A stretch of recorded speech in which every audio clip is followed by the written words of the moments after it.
بسم اللہ الرحمن الرحیم۔ السلام علیکم دوستو، آج ہم بات کرنے جا رہے ہیں نبی الیاس علیہ شاہ کے بارے میں۔ الیاس اللہ کے نبی اور رسول ہیں جو بنی اسرائیل کی رہنمائی کے لیے بھیجے گئے تھے۔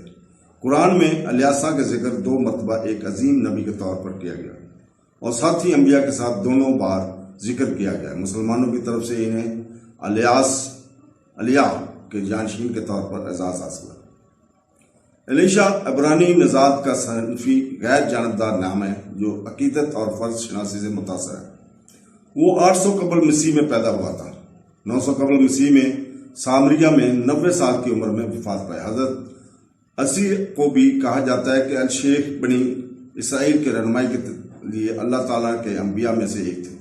بعض روایت میں مذکور ہے کہ حضرت الیاس علیہ السلام حضرت الیاس علیہ السلام کے چاچا زاد بھائی تھے اور آپ کے زیر سایہ پلے بڑے تھے، نیز وہ الیاس علیہ السلام کی جانشین تھے۔ یسع کے تذکرہ قرآن مجید میں 2 مرتبہ آیا۔ سب سے پہلے سورۃ انعام، اور ہم نے ابراہیم، اسحاق اور یعقوب کو عطا کیا، ان سب کو ہم نے ہدایت دی، اور نوح کو ہم نے پہلے ہدایت دی تھی، اور اس کی اولاد میں سے داؤد اور سلیمان، ایوب اور یوسف اور موسیٰ، ہارون، ہم نیکی کرنے والوں کو اسی طرح جزا دیتے ہیں۔ اور زکریہ اور یوحنا، عیسیٰ، الیاس اور سب نیک لوگوں میں سے تھے، اور اسماعیل، یشیع اور یونس اور لوط کو، ان سب کو ہم نے تمام جہانوں پر فضیلت دی، اور ان کے باپ دادا اور ان کی اولاد اور ان کے بھائیوں میں سے ہیں، اور ہم نے انہیں چن لیا، ہم نے انہیں سیدھا راستہ دکھایا۔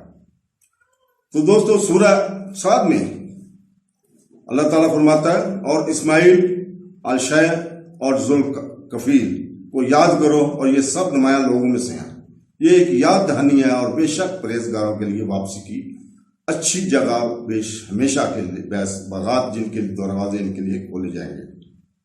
کہا جاتا ہے کہ جب حضرت الیاسا علیہ السلام نے نبوت کا کام ختم کیا تو آپ نے اپنی وفات حضرت یسع علیہ السلام کو سونپی، اور اللہ تعالیٰ نے حضرت الیاسا علیہ السلام کو نبوت عطا فرمائی۔ اس نے بنی اسرائیل کو توحید، اللہ کی وحدانیت کی تبلیغ جاری رکھی، اور لوگوں نے ایمان کا انکار کیا، اور نبیوں کی سوات جنہوں نے مسلسل اللہ نے فرمانی کی۔ قرآن یا حدیث میں حضرت عیسیٰ کا تذکرہ نہیں ہے، تاہم بعض روایت کے مطابق یہ کہا جاتا ہے کہ اللہ سبحانہ تعالیٰ نے انہیں معجزات سے نوازا تھا، جس کے ذریعے آپ نے مردوں کو زندہ کیا، اور اللہ تعالیٰ نے بھی عطا فرمایا۔ نابینا افراد اور جلد کی بیماریوں میں مبتلا افراد کا علاج کرنے کی صلاحیت یہودی ذرائع میں مذکور ہے۔ یہ کہ اردن کا دریا اس کے لیے خشک ہو گیا جب وہ اس پر سے گزرے تو اسے آسانی سے عبور کر گئے۔ الجواب الصحیح از ابن بستر جانتا ہے، تمیمہ اور اللہ تعالیٰ بہتر جانتا ہے۔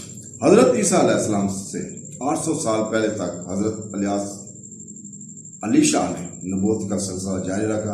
انہیں فلسطین میں دفن کیا گیا۔ اللہ حافظ دوستوں۔